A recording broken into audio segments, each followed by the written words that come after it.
Puncak seseorang itu takut kepada Allah adalah menangis. Puncak cinta seseorang kepada Allah adalah menangis.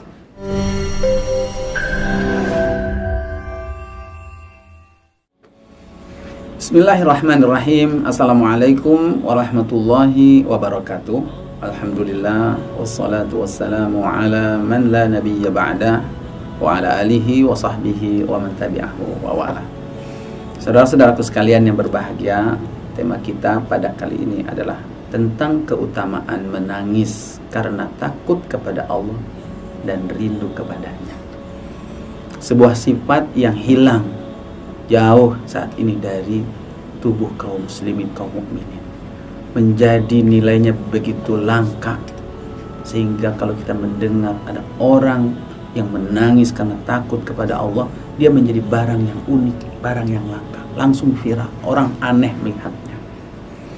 Kenapa? Karena sebagian besar sudah banyak yang disibukkan dengan urusan-urusan dunia, melalaikan, sehingga yang lebih banyak adalah tertawa dan sedikit menangis. Padahal saudara-saudaraku sekalian yang berbahagia, menangis itu merupakan ekspresi isi hati seseorang. Puncak seseorang itu takut kepada Allah adalah menangis. Puncak cinta seseorang kepada Allah adalah menangis. Sebagaimana kita pun demikian. Ketika kita begitu mengalami rasa takut yang sampai pada puncaknya terhadap suatu ancaman dari seseorang, maka terkadang menangis seseorang. Dan ketika sudah tidak mampu lagi menghadapinya, seseorang bisa menangis. Begitu pula dengan kerinduan yang sudah tidak bisa lagi terbendung. Cinta, rindu kepada keluarga yang jauh di sana tidak bisa dirangkul, maka seorang akan menangis. Orang yang baru masuk pesantren, ibunya menangis, bapaknya menangis, anaknya yang di pesantren menangis karena cinta dan rindunya, cintanya yang sampai pada puncaknya. Nah, kapankah tangisan itu kita persembahkan karena Allah Subhanahu wa ta'ala? Tanyalah diri kita, kapan terakhir kali kita menangis karena Allah Subhanahu wa ta'ala? Boleh jadi di antara kita ada yang telah lama sekali tidak pernah menyucurkan air mata kita karena Allah Subhanahu wa ta'ala.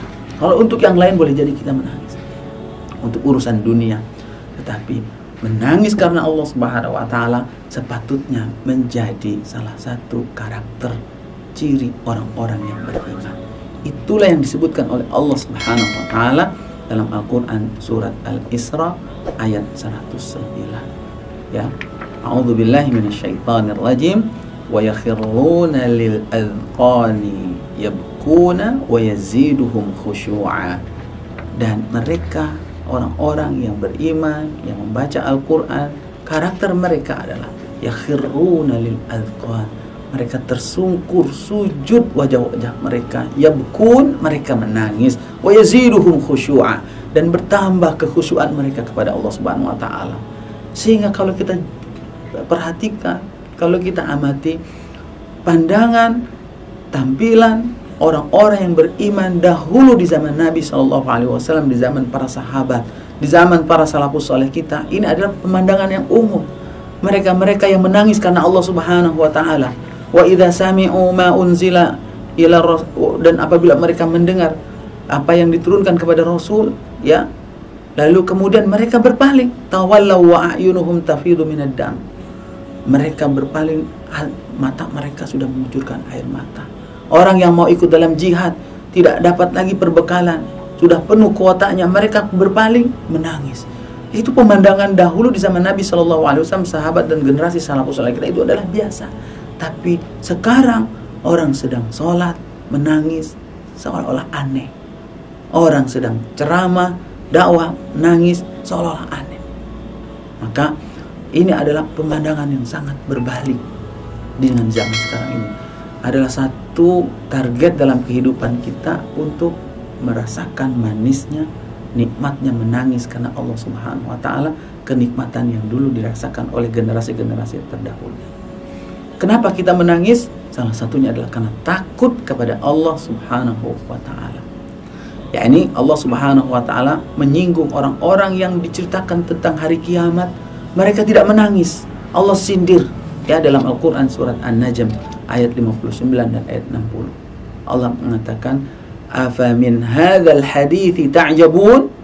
Setelah Allah menceritakan tentang hari akhir, tentang kiamat dahsyatnya, apakah dengan pembicaraan ini, dengan berita ini kalian malah cuma terheran doang? Wa tadhakun, lalu malah tertawa, wala tabkun, dan tidak menangis. Itulah sindiran yang amat sangat tajam buat kita dari Allah Subhanahu wa taala, yang hatinya tidak bisa menangis karena takut kepada Allah Subhanahu wa taala.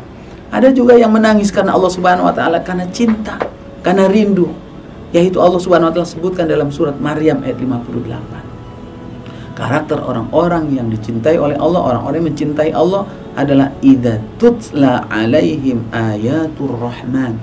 Apabila dibacakan kepada mereka ayat-ayat Ar-Rahman, Allah menyebut namanya dengan Ar-Rahman, bukan ayatullah, ayat-ayat Allah, tapi ayatul Rahman, sifat kasih sayang Allah Subhanahu wa taala. Ya, ini kalau dibacakan ayat Allah yang begitu penuh dengan kasih sayang, apa yang terjadi? Kharru sujada wa bukiya. Mereka tersungkur sujud dan mereka menangis. Menangis karena cinta, rindu kepada Allah. Yang satu lagi tadi menangis karena takut kepada Allah Subhanahu wa ta'ala. Saudara-saudaraku sekalian yang berbahagia, Rasulullah Sallallahu Alaihi Wasallam ya pernah meminta kepada sahabat Ibnu Mas'ud untuk membacakan Al-Quran.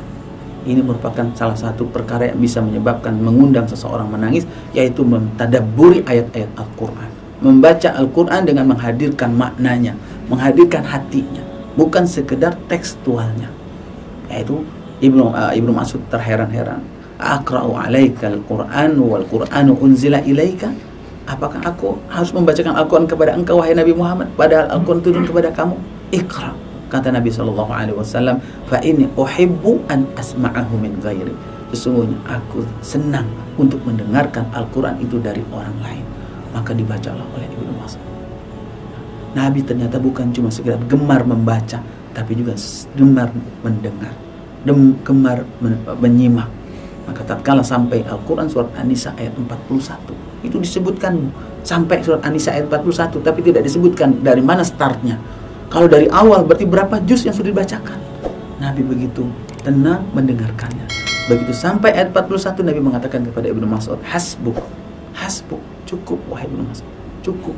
Faltafattu ilaih, kata Ibnu Mas'ud, aku melihat ke wajah Nabi, fa idza ainahu tadrufan, tiba-tiba kedua matanya sudah mengucur air mata. Atau kama qala sallallahu alaihi wasallam. Tentu nangisnya Nabi adalah karena cinta dan rindu kepada Allah Subhanahu wa taala. Karena ayat itu sedang menceritakan tentang keadaan di hari kiamat, di mana setiap kaum ya ini akan datang bersama rasulnya, bersama nabinya sebagai saksi. Ya, kemudian Allah Subhanahu wa taala menjadikan Rasulullah Sallallahu Alaihi Wasallam sebagai saksi buat mereka semua. Rasulullah membacanya dengan penuh penghayatan dan rindu tentang keadaan hari akhirat, membuat dia menangis. Dalam keadaan lain, sahabat Abu Bakar As-Siddiq radhiyallahu anhu pernah mengatakan kepada Umar ibn Khattab, ya, bahwasanya dahulu ketika Nabi masih hidup, Nabi sering mendatangi seorang wanita yang pernah merawat ketika Nabi SAW masih bayi. Siapa dia? Dia adalah Ummu Aiman. Maka Abu Bakar bermaksud mengajak, yuk kita jenguk, ya kita kunjungi, berziarah, menemui Ummu Aiman sebagaimana karena Rasulullah SAW dahulu sering mengunjungi Ummu Aiman. Ketika mereka sudah sampai kepada Ummu Aiman, ternyata Ummu Aiman menangis. Menangis karena apa? Dikiranya oleh Abu Bakar dan Umar radhiyallahu anhum adalah karena sedih teringat Rasulullah. Ya, diingatkan Rasulullah sudah enak hidupnya, sudah kembali kepada Rabbnya. Maka kata Ummu Aiman, aku menangis bukan karena Rasulullah SAW pergi, karena dia sedang keadaan sudah lebih baik. Tetapi yang aku tangiskan, dahulu kalau beliau datang kepadaku, beliau selalu membawa ayat Al-Quran, wahyu kepadaku. Sedangkan engkau datang, wahai Abu Bakar dan Umar ibn Khattab radhiyallahu anhuma, tidak membawa ayat tersebut. Kerinduan Ummu Aiman terhadap Al-Quran menjadikan mereka menangis. Lalu kemudian mereka pun sama-sama menangis bertiga. Maka di antara faktor yang bisa membuat kita menangis adalah mentadabburi ayat-ayat Al-Quran. menyebabkan menyebabkan menangisnya seseorang itu karena cinta dan rindu kepada Allah Subhanahu wa taala. Dan yang berikutnya yang menyebabkan kita menangis dalam dalam keadaan yang lebih afdal adalah ketika kita sedang sendirian.